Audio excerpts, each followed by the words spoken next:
ఏర్పడ్డ ప్రత్యేక తెలంగాణ రాష్ట్రంలో 10 సంవత్సరాలు గత ప్రభుత్వం కానీ టీజీ విషయంలో కానీ తెలంగాణ రాష్ట్ర గీతం విషయంలో కానీ తెలంగాణ తల్లి ప్రతిరూపాన్ని సృష్టించడం ద్వారా తెలంగాణ ప్రజల యొక్క ఆకాంక్షను నెరవేర్చాలని ఆలోచన చేయలేదు అధ్యక్ష.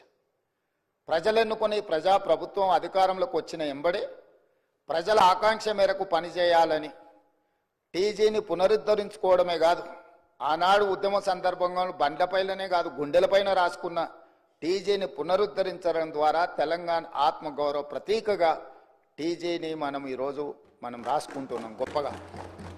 అదేవిధంగా ఉద్యమం సందర్భంలో వేలాది లక్షలాది మంది ఉద్యమం బాట వైపు నడిపించిన జయ జయ హే తెలంగాణ ఒక గొప్ప స్ఫూర్తిని, పోరాట పటిమను, ఉద్యమ బాట వైపు నడిపించిన గొప్ప గీతాన్ని మనం రాష్ట్ర గీతంగా ఆ రోజు మనం చేసుకోవాలనుకున్నాం.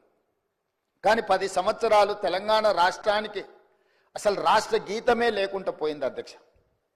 అందుకే తమరు స్పీకర్గా బాధ్యత చేపట్టిన తర్వాత, ఈ ప్రభుత్వం ఏర్పడ్డ తర్వాత దశాబ్దాల కాలం పాటు త్రిలింగ దేశం నుంచి తెలంగాణ రాష్ట్రంగా అవతరించిన తెలంగాణకు రాష్ట్రీయ గీతం లేకపోవడం ఒక లోటుగా భావించి ఆ జయ జయ హే తెలంగాణ గీతాన్ని రాష్ట్ర గీతంగా మనం ఈరోజు పొందుపరుచుకొని ఏ శుభకార్యం మనం చేపట్టినా, రాష్ట్ర ప్రభుత్వ అధికారిక కార్యక్రమాలు చేపట్టినా జయ జయ హే తెలంగాణను పాడుకుంటూ ఈరోజు మనం పనిలో ముందుకు సాగుతున్నాం అధ్యక్ష.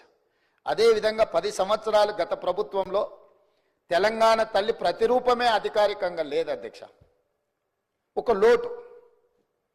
ఈరోజు మన ప్రతీక, మన భావన, మన ఆలోచన, మన ఆత్మగౌరవం, మన అస్తిత్వం ఉట్టిపడే విధంగా చాలామంది తెలంగాణ ఉద్యమంలో పాల్గొన్న ఉద్యమకారులనే కాకుండా కవులను, కళాకారులను, తెలంగాణ సంస్కృతి పట్ల అంకిత భావంతో పనిచేసిన వాళ్ళందరితో చర్చించి చర్చలో 2 అంశాలు ప్రస్తావనకు వచ్చినాయి అధ్యక్ష. ఒక అంశం తెలంగాణ దేవత, రెండవ అంశం తెలంగాణ తల్లి.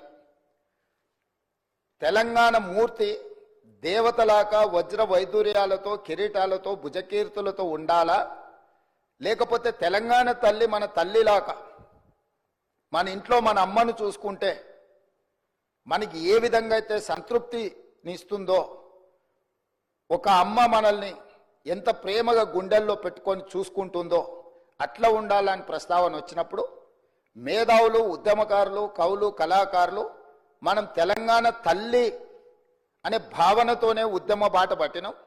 మనకు తల్లి కావాలి, దేవత గుడిలో ఉంటుంది, తల్లి మన ఇంట్లో ఉంటుంది, తల్లి ఒళ్ళో మనం పెరుగుతాము. కాబట్టి మనం తల్లి ప్రతిరూపమే పెట్టుకోవాలని చెప్పి వాళ్ళందరూ సూచన చేసి ఈరోజు ప్రతి ఇంట్లో కన్న తల్లిని చూసే విధంగా ఈరోజు తెలంగాణ తల్లిని చూసిన తెలంగాణ సమాజంలో ఎవరైనా, అది తమరు కావచ్చు అధ్యక్ష, నేను కావచ్చు, లేదా మా శాసనసభ్యులు ఎవరైనా, ఈరోజు సభలో ఉన్న ఏ సభ్యుడికైనా తెలంగాణ తల్లిని చూస్తే సొంత మాతృమూర్తిని చూసిన ఒక గొప్ప అనుభూతితో తెలంగాణ సంస్కృతి, సాంప్రదాయాలు, అస్తిత్వం, బహుజనుల తెలంగాణ తల్లిని ఈరోజు మనం ప్రతిష్ఠించుకుంటున్నాం అధ్యక్ష.